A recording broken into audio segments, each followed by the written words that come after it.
Let's explore the gamma distribution, one of the most versatile distributions in statistics. Here is the probability density function of the gamma distribution in its full form.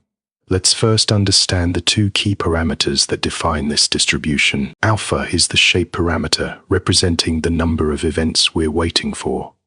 Beta is the scale parameter, representing the average waiting time per event. Now let's break down each piece of the formula individually.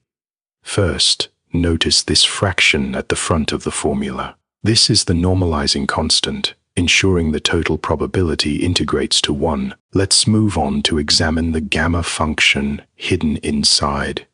Here is the gamma function, a generalization of the factorial. For positive integers, gamma of alpha equals alpha minus 1 factorial. Next, let's look at the power term in the formula. This x to the alpha minus 1 term is highlighted here. The power term controls the distribution's shape, including its skewness and peak position. Finally, let's examine the last component of the formula. Here is the exponential decay term e to the negative x over beta. This exponential decay ensures the distribution's tail drops smoothly to 0. Now, let's visualize what these formulas actually look like as curves. We'll clear the formula and move to a graphical representation. Let's see how different shape parameters change the gamma. Here are our coordinate axes with x values and probability density on the vertical axis. With alpha equals 1, we get the exponential distribution, a steep decay from the origin. This red curve represents alpha equals 1, beta equals 2.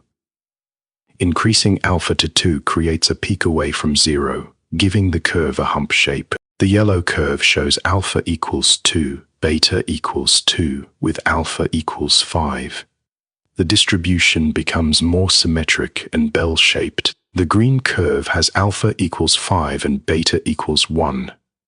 At alpha equals 9, the curve closely resembles a normal distribution centered near 4.5. The purple curve has alpha equals 9 and beta equals 0.5. Notice how increasing alpha shifts the peak rightward and makes the curve more symmetric. The mean is alpha times beta, and the variance is alpha times beta squared.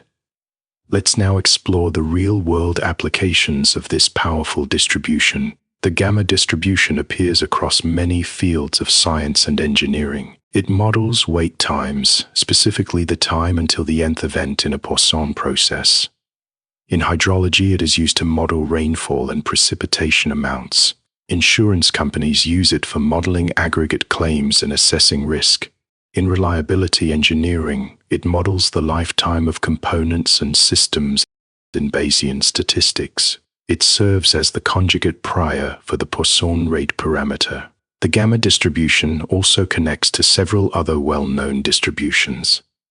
Let's look at some important special cases of the gamma distribution. When alpha equals 1, the gamma reduces to the familiar exponential distribution. With alpha equals n over 2 and beta equals 2, we get the chi-squared distribution. As alpha approaches infinity, the gamma converges to a normal distribution by the central limit theorem.